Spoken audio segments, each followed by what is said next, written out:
ये हर महीने आता। जब आपके हृदय में कभी कोई बात आ जाए कि बाबा आज मेरा मन ये कह रहा है और आपको सुनना है बाबा, आपको स्वीकारना है बाबा, आपको मेरे मन की बात जानना है बाबा, बस हाथ में चंदन लगाया, बेलपत्री का भाग इस तरह से पकड़कर शिव जी से अपने हृदय की बात कहकर, मेरे देवाधिदेव महादेव से दिल से कहकर, अशोक सुंदरी वाली जो जगह होती है, आपको बताया है अशोक सुंदरी का जो स्थान होता है, ये शिवलिंग या अशोक सुंदरी की जगह, इस बेलपत्र को अशोक सुंदरी वाली जगह पर, जहाँ शिवलिंग है, शिवलिंग की साइड पर पहले नंबर की पत्ती का मुख होना चाहिए, बस उसको रख दीजिए और उस पर थोड़ी देर हाथ रखकर अपने हृदय की बात मेरे महादेव को दिल से कहकर आ जाइए। अगली सोमवार की अष्टमी या अगला प्रदोष या अगली शिवरात्रि जब आती है, मेरा महादेव आपकी मनोकामना का भाव पूर्ण करता है। ये शिव तत्व है। एक बात अपने जीवन में उतार कर रखिएगा, सोमवार की अष्टमी, शिवरात्रि या सोमवार, प्रदोष, बन सके तुम्हारे पास में शिवालय हो या बेलपत्री का वृक्ष हो, वहां दीप दान अवश्य करना चाहिए। अब एक बात का स्मरण आपको रहे थोड़ा सा, अगर किसी कामना के वश अगर हम दीप लगा रहे हैं या हमारे मन में कोई भाव उत्पन्न है और हम बाबा से कहना चाहते हैं कि बाबा मेरा ये कार्य है आप पूर्ण करिएगा, तो फिर शिव मंदिर में भी लंबी बाती का दीप आप प्रदोष या सोमवार की अष्टमी या सोमवार या आप शिवरात्रि को बाबा से निवेदन कर कर लगा सकते। हाँ, विशेष जब कोई एक बहुत बड़ी बात हो और आपके कार्य में कहीं अटकल हो रही हो, तो एक ही दीप में दो बाती, शिव और शक्ति, लंबी बाती बनाई, शिव और शक्ति के नाम से दो बाती एक साथ एक दीप में भी लगा सकते। पर कब? जब विशेष कोई आपका कार्य हो और वो अटक रहा हो, विशेष कोई कार्य, और आप बाबा से प्रार्थना कर रहे हो, तो दो बाती का भी प्रयोग आप कर सकते हो। ऐसे शिव तत्व। शंकर भगवान को धतूरा कब चढ़ाना चाहिए उसका विशेष ध्यान रखें। जैसे शिवरात्रि है, प्रदोष है, या सोमवार है, या कोई विशेष आपका उत्सव है, तो आप शिव जी को धतूरा चढ़ा सकते हैं। या विशेष कोई बीमारी ऐसी लग गई है या विशेष कोई तकलीफ ऐसी हो गई है जिसका निवारण नहीं हो रहा, तो आप धतूरा चढ़ा सकते। धतूरा चढ़ाने का भी एक क्रम है। हल्दी में भिगोकर धतूरा चढ़ाया जाता है लक्ष्मी के लिए। चंदन में भिगोकर धतूरा चढ़ाया जाता है आयु की वृद्धि के लिए। अबीर एक सफेद कलर का बॉर्डर होता है, अबीर, गुलाल जो होती है, गुलाल में अबीर डलता है, चमकदार, आपने देखा होगा अबीर। तो अबीर में धतूरा जो डुबो कर चढ़ाया जाता है, अबीर को लगाकर चढ़ाया जाता है, वो रोग मुक्ति का होता है। काय के लिए होता है वो? रोग मुक्ति। ओम श्री शिवाय नमस्तुभ्यम, ओम श्री शिवाय नमस्तुभ्यम, रोग की मुक्ति। धतूरे का भी एक स्मरण होता है महाराज। बहुत भारी रोग है, बीमारी लग गई है, डॉक्टर अपना काम कर रहे हैं, घर का व्यक्ति बहुत बीमार हालत में पड़ा हुआ है, तो बेलपत्री के वृक्ष के नीचे भी शिवलिंग का निर्माण कर कर एक धतूरा समर्पित करा जाता है, जिससे रोग से मुक्ति होती है। उसमें ना तो हल्दी लगाई जाती है, ना चंदन लगाया जाता है, ना अबीर लगाया जाता है, केवल धतूरा चढ़ाया जाता है। जिसके जीवन में हमेशा कांटे ही मिले, बेटी बड़ी हुई तो घर में मायके में दुख देखा, और मायके से गई ससुराल में तो ससुराल में दुख देखा, ससुराल में भी दुख देखने के बाद में भी पति को बहुत कुछ काम खुलवाया, बहुत धंधे खुलवाए, नौकरी लगवाई, पर वो पति बार बार छोड़ कर आ गया, बार बार तकलीफ भोग रहा है, बार बार कष्ट भोग रहा है। फिर थोड़े दिन काम करता है, थोड़े दिन छूट जाता है, फिर व्यापार में बढ़ता है, फिर छूट जाता है, फिर कोई दुकान खुल गई, थोड़े दिन अच्छी चली, फिर वापस वहीं घर पर आकर बैठ गया। अर्थात उसके जीवन में वो शूलता चल रही है। तो बाबा देवाधिदेव महादेव कहते हैं ये 3 घड़ी 3 पल 3 नक्षत्र 3 समय 3 दिन में जो शूल मुझे समर्पित करता है उसके जीवन से मैं शूल हटा देता हूं। वो 3 दिन लिखे स्कंद पुराण में।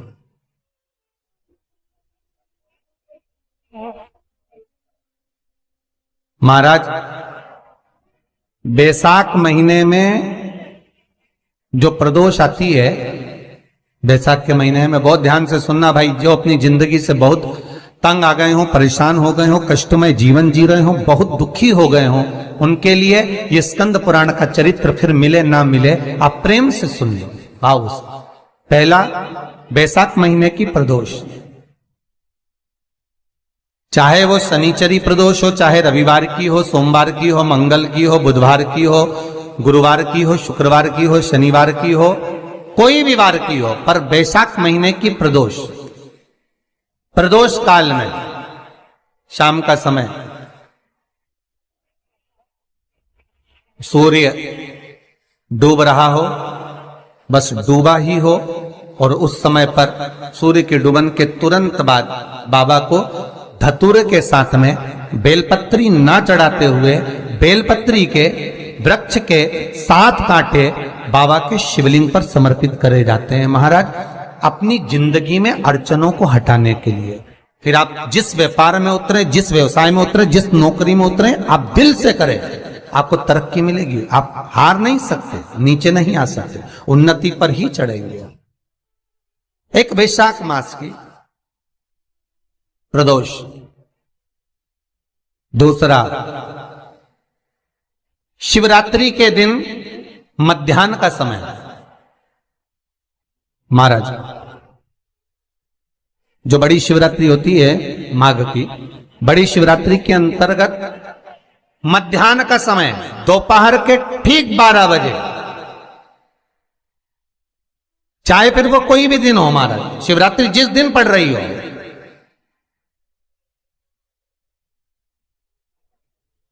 उस दिन भी धतूरे के साथ बाबा को 7 कांटे बेलपत्री के वृक्ष के समर्पित होते हैं महाराज। इसमें आप ये वाले जो कांटे हैं जो शिवरात्रि के दोपहर 12 बजे वाले हैं, अगर कोई मदिरा पीने वाला हो, व्यसन में डूबने वाला हो, कोई जुआ खेलने वाला हो, कोई गलत वैश्यावृत्ति करने वाला, या अपने मार्ग से विचलित कोई व्यक्ति है, उसके लिए भी ये कांटे बहुत काम आते हैं महाराज।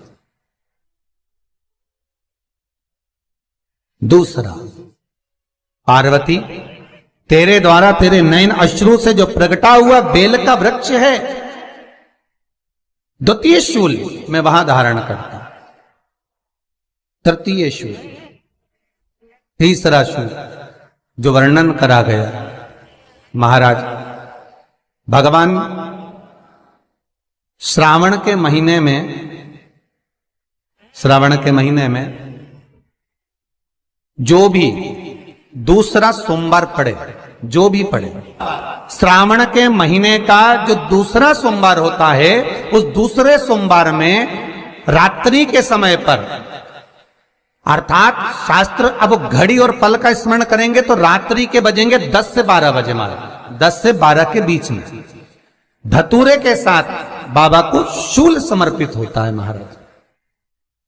ये भी हमारी बाधाओं को, हमारी तकलीफों को, व्यापार व्यवसाय के लिए, नौकरी सर्विस के लिए, बहुत सारे एग्जाम में आप बैठ लिए, गवर्नमेंट एग्जाम के लिए बैठ लिए, नहीं हो रहा, ये 3 बार मेरे शंकर को बेलपत्री के वृक्ष के शूल समर्पित होते हैं, उसका आनंद पाना और उससे अपने को सुख प्राप्त करना।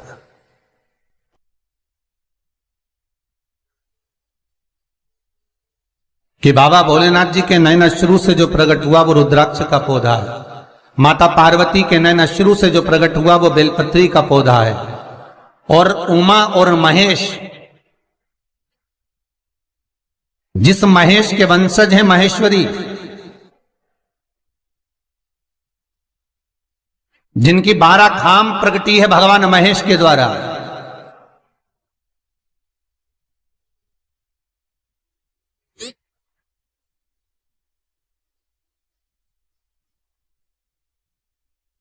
वो महेश और उमा, उमा और महेश का जो चरित्र है कि उमा और महेश का जब प्रागट्य हुआ, उमा और महेश जब दोनों आनंद में विभोर होकर जब चलते हैं और दोनों के बैठने से तप मुद्रा से जो पौधा उत्पन्न होता है वो शमी का पौधा है।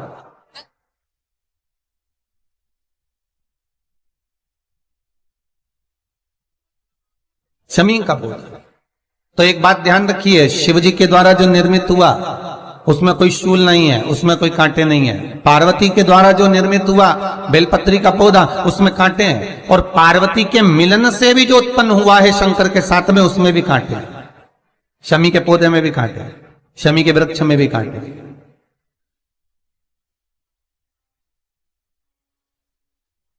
तो पार्वती जी स्कंद पुराण में एक प्रश्न कर रही हैं भोलेनाथ जी से कि प्रभु मुझे ये बताओ कि आपके द्वारा जो निर्मित हुआ उसमें शूलता नहीं है, पर मेरे द्वारा जो निर्मित हुआ उसमें शूल क्यों आया है, उसमें कांटा क्यों आया है? थोड़ा सा माताओं, मेरी जीजियों, आपको थोड़ा बुरा तो लगेगा इस प्रसंग को सुनकर, पर लग जाए, पर आज कथा निकली है तो सुन लो है कि शिवजी जिस रुद्राक्ष को उत्पन्न कर रहे हैं उसमें शूलता नहीं है, पर पार्वती जी जो संग में मिली हैं उसमें भी शूलता है, और पार्वती के द्वारा जो प्रकट हुआ बेलपत्र उसमें भी शूलता है। तो भगवान महादेव बोलते हैं, पार्वती मैं तुझे कुछ कहूं और कहने पर तुझे तेरे हृदय में कोई बात चुभे, शूल लगे तो मुझे ठीक नहीं लगेगा। नहीं नहीं नहीं, आप कहिए प्रभु, मैं सुनने के लिए तैयार हूं, आप तो बोलो कि कारण क्या है। भगवान कहते हैं, पार्वती बस अंतर इतना है, नारी का जो स्वभाव होता है, स्त्री का जो स्वभाव होता है, उसके हृदय में छोटी छोटी बात के शूल बहुत होते हैं।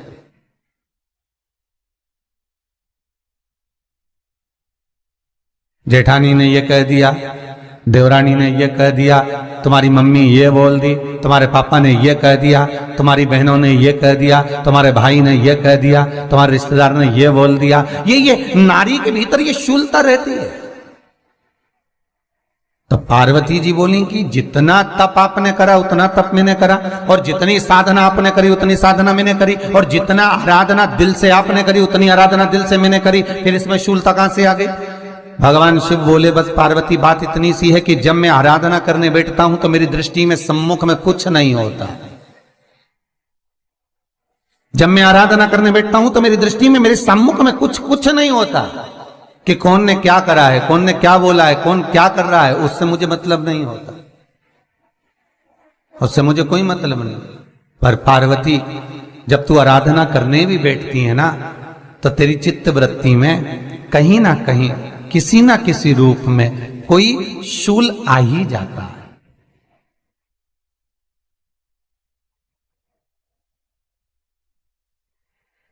कई माताओं की आदत देखी साहब, भगवान की सेवा करने बैठी है तो भी भीतर थोड़ा सा शूलता भरी हुई है। महाराज बताओ, इतने सारे भगवान इकट्ठे कर लिए, मैंने बोला था बहू से कि वहां रख लेती है, बताओ इतने सारे यहां पर लाकर रख दिए हैं, अब इसकी सेवा करना पड़ रही है, अब ये करना पड़ रहा है।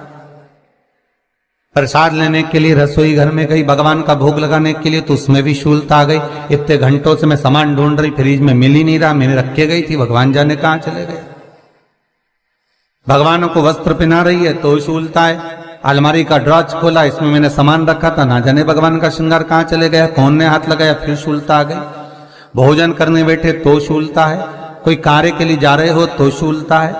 अर्थात कहीं ना कहीं नारी के जीवन में शूलता बनी हुई है। और पार्वती, जब तुम भजन करो, तप करो, साधना करो, भक्ति करो, उसमें शूलता नहीं होना चाहिए।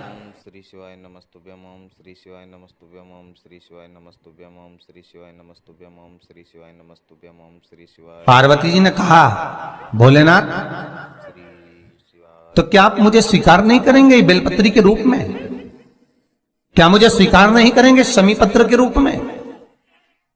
पद्म पुराण, स्कंद पुराण, लिंग पुराण, नर्मदा पुराण और शिव महापुराण, ये सारी पुराणे वर्णन करती है। पार्वती जी का खंड आनंद वर्षित कर रहा है, वर्णन कर रहा है। पार्वती खंड वर्णन कर रहा है, सती खंड वर्णन कर रहा है। उमा संहिता वर्णन कर रही है।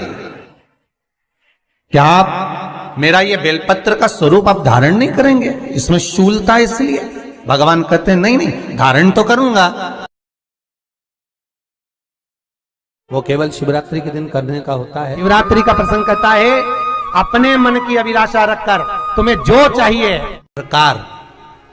आप लोगों ने भी पढ़ाई करी होगी, हमने भी करी। ऐसा रहता उसमें नोक रहती है या पेंसिल उसमें भर देते हैं और उससे ऐसा पेज घुमा घुमा के उसको कस देते। वो ऐसा रखते, कॉपी पर ऐसा रखा जाता, फिर उसको ऐसा घुमाते घुमाते कि नहीं घुमाते? अरे बोलो तो, सबने करा है ना ऐसा घुमाए, वो घुमाते एक जैसा गोला बन जाता बिंदु। और जो नोक होती है ना वहाँ चुभी रहती है और वो एक ही जगह पे रहती है और घूमती जाती है। उसी तरह इस मन को, इस दिल को एक में लगा के रखो, बाकी की सब दुनिया में घूम के आ जाओ। दिल एक में लगा कर बैठ गए, चित्त एक में लगा कर बैठ गए तो सृष्टि में कहीं पर भी घूम कर आओगे, परमात्मा उस जगह पर हाजिर मिल जाएगा। पर स्थान मत छोड़ना, जगह चित्त वृत्ति ना छूटी जाए, भगवान का भजन ना छूटे, उसका स्मरण ना छूटे। ये वस्तुएं, ये सामान, ये सामग्री, ये दौलत, ये सत्ता सब जाने वाली। जहां बैठे हो उस मन को वहां लगाना। हम तो यहां तक कहते हैं, होटल में जाओ तो दिल होटल में लगा लो, होटल में जाओ तो दिल होटल में लगाओ, खाने में लगाओ, बफेट में जाओ तो बफेट में लगाओ, शादी में जाओ तो थोड़ा रिश्तेदारों में लगाओ, और अगर सत्संग में आओ तो मेरे भोलेनाथ में लगाओ। दिल लगाना ना भूलिएगा। परमात्मा को थोड़ा समय जितना दे रहे हो, 3 घंटा, 2 घंटा, 2.5 घंटा, 1 घंटा, आधा घंटा, जितना हम भगवान को देना, उतनी देर भगवान में चित्त होना चाहिए, उतनी देर भगवान में मन लगाना चाहिए। पर ना जाने दुनिया के लोग कहां चले गए, वह मोबाइल ने सब हटा दिया। हर 15 मिनट में ऐसी याद आए ना, व्हाट्सअप खोल के बैठ जाए। आप इस त्रिपुंड 3 रेखा का दर्शन भगवान विष्णु के मस्तक पर भी कर सकते हैं। आप ये 3 रेखा का दर्शन स्वयं ब्रह्मा के मस्तक पर भी कर सकते हैं। आप ये 3 रेखा का दर्शन स्वयं भगवान कृष्ण के मस्तक पर भी कर सकते हैं, श्री जी बाबा के मस्तक पर भी कर सकते हैं इस त्रिपुंड का दर्शन। बस अंतर इतना है, शिव जो त्रिपुंड लगाए हैं वो आड़ा है। तिरुमाला में जो तिरुपति बाबा का अपन दर्शन करते हैं, जो त्रिपुंड लगाए हैं वो खड़ा है, 2 सफेद बीच में लाल। मेरे श्री जी बाबा ने भी अपने मस्तक पर त्रिपुंड धारण कर रखा। मेरे श्री जी बाबा ने भी अपने मस्तक पर त्रिपुंड धारण करा है और बाद में एक कुंकू की